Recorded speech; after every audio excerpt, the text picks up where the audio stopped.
নমস্কার বন্ধুরা, আমি তন্ময়, বন্ধু কৃষি আমার থেকে। তো 2024 সাল তো পড়ে গেছে। তো এবছর অনেকটা দেরিতে করে ব্রিডিংটা চালু করলাম, প্রায় সিজনের শেষের দিকে। তো এখনও পর্যন্ত প্রায় দুর্গাপুজো পর্যন্ত ব্রিডিংয়ের সিজন চলবে।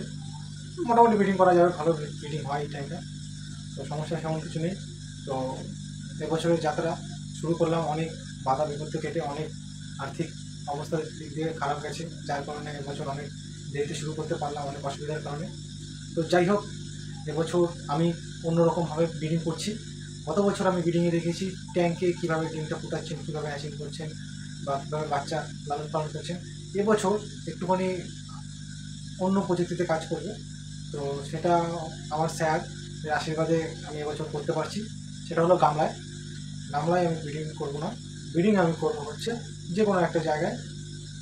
সে আমার কাছে অ্যাকোরিয়াম আছে, সেই অ্যাকোরিয়ামে করবো। আপনারা চাইলে ট্যাঙ্ক বানিয়ে নিতে পারেন, যেরকম যেখানে আপনি ট্যাঙ্ক বানাবেন সেটা 1.5 বাই 2 জায়গা হতে পারে, সেখানে আপনি 1.5 ফুট বাই 2 ফুট জায়গা হতে পারে, সেখানে আপনি মোটামুটি 1 পেয়ার ব্রিডিং করতে পারেন। ঠিক আছে, 1 পেয়ার মানে একটা মেয়ে মাছ, 2টো ছেলে মাছ ব্রিডিং করতে পারেন। আর একটা কী করতে পারেন, এর থেকে বড় জায়গা করতে পারেন, সেখানে আপনি আরও 2 পেয়ার মাছ ব্রিডিং করতে পারেন। এটা গেল কোথায় ব্রিডিংটা করছেন এবং সেখানে কতটা জল লাগবে। মোটামুটি 6 ইঞ্চি জল লাগবে। এমনি ট্যাঙ্কের হাইট আপনি 1 ফুট করুন, উপরে আপনি কাপড় দিয়ে ঢেকে দিন, বাস, তাহলেই হয়ে যাবে। এবার আসি হচ্ছে যারা যারা যে বন্ধুরা আমার চ্যানেলে নতুন করে ভিডিও দেখছে, তাদেরকে অবশ্যই বলবো চ্যানেলটা সাবস্ক্রাইব করে নেবেন আপনাদের ভালোর জন্য।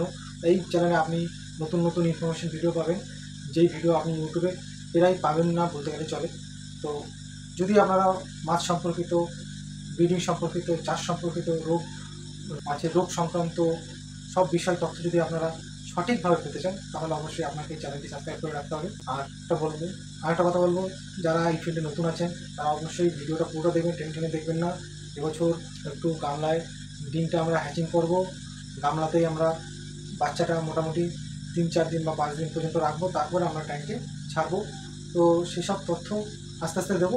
কিন্তু আমি এই ব্রিডিংয়ের ভিডিওতে শুধু ব্রিডিং নিয়ে আলোচনা করব, কীভাবে ব্রিডিং করছেন, কত দাগ হরমোন লাগবে এবং কখন ব্রিডিং করবেন, কখন মাছ ডিম দিয়ে দেবে, কখন আপনি মাছটা তুলবেন, কীভাবে তুলবেন, এবং তোলার পরে আপনি গামলায় কীভাবে মাছটা ছড়িয়ে দেবেন, তারপরে মাছটা কতক্ষণ পরে ফোটা চালু করবে এবং যেখানে মাছটা ফোটাবেন সেখানে কী সিস্টেম থাকবে গামলার ভিতরে, সে সব এই ভিডিওতে দেখিয়ে দেবো। মানে আপনি টোটালি যদি নতুন হন, কীভাবে মাছের ইনজেকশন করে পুরো মাছের ডিম থেকে বাচ্চা ফোটাতে পারবেন, এই ভিডিও যদি দেখেন তাহলে বাচ্চা ফোটানো আপনার কাছে জলের মতন সোজা হয়ে যাবে। তো পুরো ভিডিওটা বলবো, আপনারা দেখুন, কেটে কেটে দেখবেন না। তো চলুন শুরু করি। তো ব্রিডিংয়ের জন্য আমাদের প্রথমত মেয়ে মাছ নিয়ে নিতে হবে। আমি এখানে 2টো মেয়ে মাছ নিয়ে নিয়েছি, একদম ডিম পুরো লোড করা, সুন্দর ডিম লোড করা। আমি ক্যামেরায় দেখিয়ে দিচ্ছি সুন্দরভাবে, পুরো ডিম লোড করা মাছের পেটে।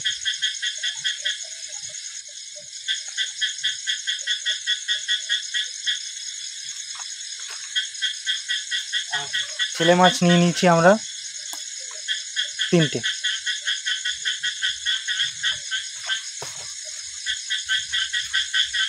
মেয়ে মাছ নিয়ে নেবো, প্লাস ছেলে মাছ নিয়ে নিয়েছি। এবার আমরা ইনজেকশন করবো মাছটাকে।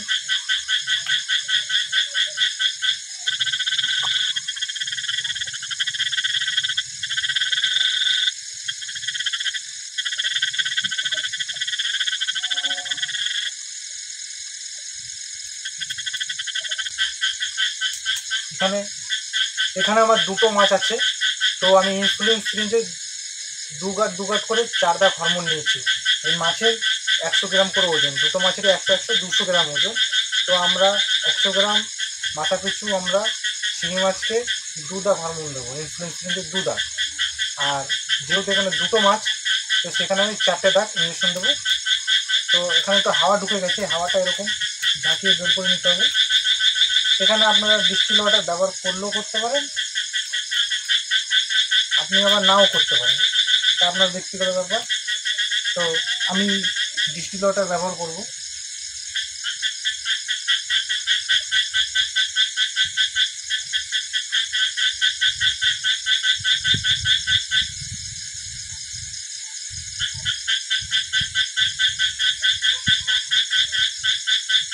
ডিস্টিল ওয়াটার 2 দাগ নিয়েছি। আপনারা চাইলে 4 দাগও নিতে পারেন, টোটাল 8 দাগ। আমি 2 দাগ নিয়েছি, টোটাল 6 দাগ হয়ে গেল। হরমোন নিয়েছি 4 দাগ আর ডিস্টিল ওয়াটার নিয়েছি 2 দাগ, টোটাল 6 দাগ হয়ে গেল। 3 দাগ 3 দাগ করে দুটো মাছকে আমি দিয়ে দেবো ইঞ্জেকশন। একটু ঝাঁকিয়ে নেবো হালকা করে।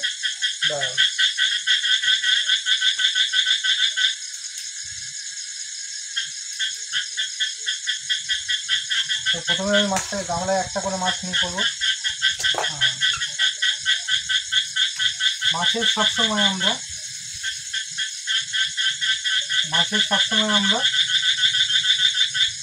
এই পাখনার নিচের সাইডের দিকে আর এই সিদ্ধারার এখানে আমরা উপরে রেখার এই রেখার মাঝখানে আমরা মাছটাকে ইঞ্জেকশন দেবো।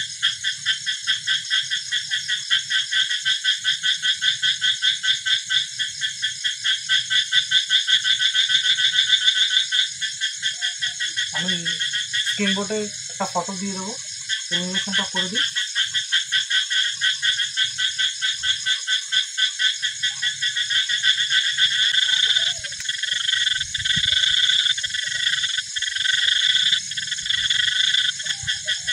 ইঞ্জেকশন যদি ঠিকঠাক হয় তাহলে এখানে একটু কম্পন হবে, হালকা হালকা করে কম্পন হবে, তাহলে বুঝতে হবে যে ইঞ্জেকশন ঠিক হয়েছে।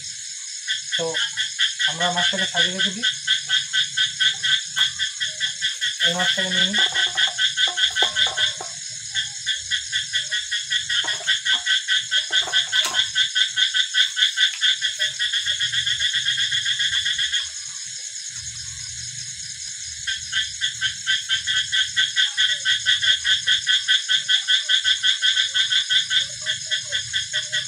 এই মাছটাকে আমরা একই জায়গায় দেবো।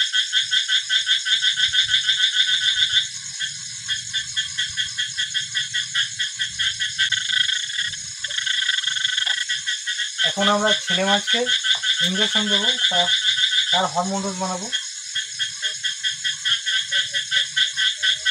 এখানে যেহেতু আমাদের 3টে মাছ, ঠিক আছে, মাছের ওজন গড় ওজন কম বেশি হতেই পারে। তো সিম্পল আমার এখানে 3টে শিঙি মাছ আছে।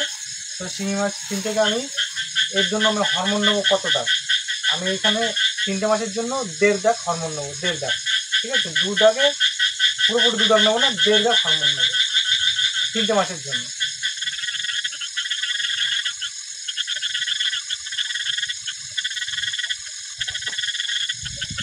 এখানে আমরা 1.5 দাগ হরমোন নিলাম এবং ডিস্টিল ওয়াটার বাদবাকি নেব হচ্ছে মোটামুটি 4.5 দাগ। ডিস্টিল ওয়াটার এবং হরমোন মিলে এখানে 6 দাগ আমার হরমোন হবে।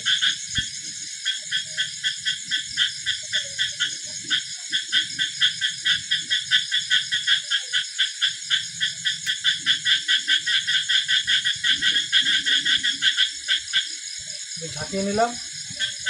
3টে মাছকে আমরা 2 দাগ করে দেবো এখান থেকে হরমোনটা। আশা করি বুঝতে অসুবিধা হচ্ছে না। বুঝতে অসুবিধা হলে অবশ্যই কমেন্ট করবেন।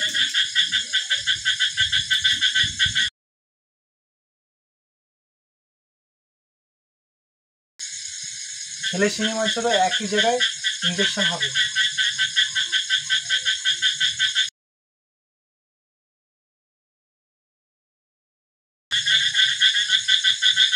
হরমোন ঢুকানোর ওখানে একটু ফুলে যাবে, যেহেতু হরমোনটা ঢুকাচ্ছে হালকা একটু কাঁপতে, বুঝে যাবেন হরমোন ডোজ ঠিক জায়গায় দিয়েছে।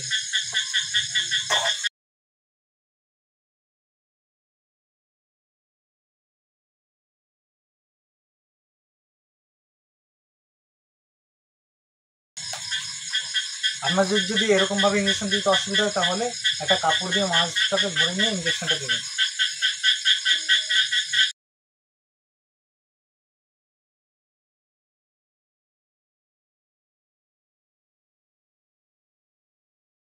সব কিছু কাজ করার পরে অবশ্যই ডিস্টিল ওয়াটারটা ধুয়ে নেবেন, আগে সিরিঞ্জটা ধরবেন।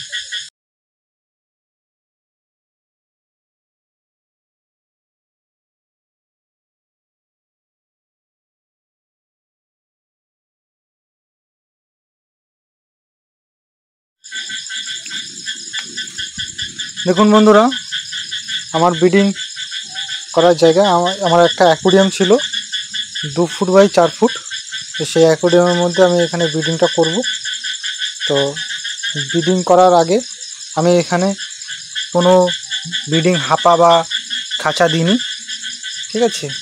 ব্রিডিং হাপা ছাড়াও এখানে ব্রিডিং করা সম্ভব। শুধু একটা কি দরকার, এরকম একটা লাইলনের মপ আছে। এই মপ আপনি হার্ডওয়্যার্সের দোকানে দড়ি পাওয়া যায়, সেই দড়ি থেকে খুললে এই মপ আপনি পেয়ে যাবেন। তো এখানে আমি মপ দেবো, এই মপটা সে একটা পাথর দিয়ে চাপা দিয়ে দেবো। তো এরকম একটা পাথর দিয়ে দেবেন উপরে, বাস। এ আর কিছু লাগবে না, হাপা লাগবে না, না লাগবে অ্যারেশন, না লাগবে ঝর্ণা, আমি এখানে কিছুই দেবো না। তো তারপরে মাছ ব্রিডিং হওয়ার পরে আমরা মাছটা ছেড়ে দেবো। ব্রিডিং হয়ে গেছে, মাছটা ছেড়ে দিলাম, বাস। এবার আমরা কী একটা কাজ করতে হবে, এর উপরে একটা শেড সুন্দর করে ঢেকে দিতে হবে। মাছ ছেড়ে দেওয়ার পরে এরকম মশুরি কিংবা কাপড় দিয়ে এটা ভালোভাবে এই সাইড দিয়ে আবার দড়ি দিয়ে বেঁধে দেবে। কারণ হলো যখন এরা ব্রিডিং করবে, মিলন করবে, তখন মা মাছ বাবা মাছকে তার জননী ধরে খুব জোরে কামড় দেয়, যার কারণে ছেলে মাছ সহ্য না করতে পারে, বাইরে লাফ দেয়, এবার বাইরে লাফ দিয়ে পড়ে যায়। তো সেখানে ব্রিডিংটা চান্স অনেক কমে যায়। যদি ভিতরে ছেলে মাছই না থাকে তাহলে আর ব্রিডিং হবে কী করে, আর প্রজনন নির্বাহ হবে কী করে। তো সেই কারণে এই উপরেই আপনাকে এই সেফটি জিনিসটা দিতে হবে, না দিলে ব্রিডিং হবেই না। বা যদি আপনার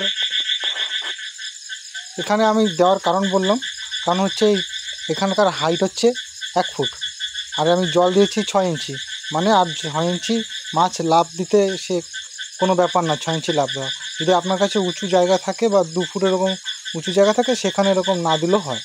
আমার যেহেতু এই জায়গাটা ছোটো জায়গা, ছোটোখাটোর মধ্যে, তাই আমাকে উপরে সেফটি জিনিস দিতে হবে। আপনারা ডিম কালেকশান করার পরে এরকম একটা গামলা দেবেন, গামলার মধ্যে এরকম মশুরি দেবেন। মশুরি না দিলেও যে ডিম হ্যাচিং হবে না এটা নয়। মশুরি দেওয়ার একটাই কারণ হলো যে যখন আমরা ডিমটা হ্যাচিং করতে বসাই, তখন এখানে সাদা ডিমের পরিমাণটা অনেকটা হয়ে যায় অটোমেটিক। তো সেক্ষেত্রে বাচ্চা ফোটার পরেও সেখানে সাদা ডিম থেকে যায়। তো বাচ্চা কালেকশন করার সময় অনেক সাদা ডিম চলে আসে। এই জিনিসটা এড়াতে বা সাদা ডিম বাছাই করে ফেলতে অনেক সময় লাগে, সময় বাঁচানোর কারণে এই নীল মশুরিটা যদি আমরা গামলায় ব্যবহার করি, সেক্ষেত্রে আমাদের ডিম হ্যাচিংয়ের পরে এই মশুরির যে ছিদ্রটা আছে, সেই ছিদ্র দিয়ে মাছ নিচে গলে পড়ে যাবে। তো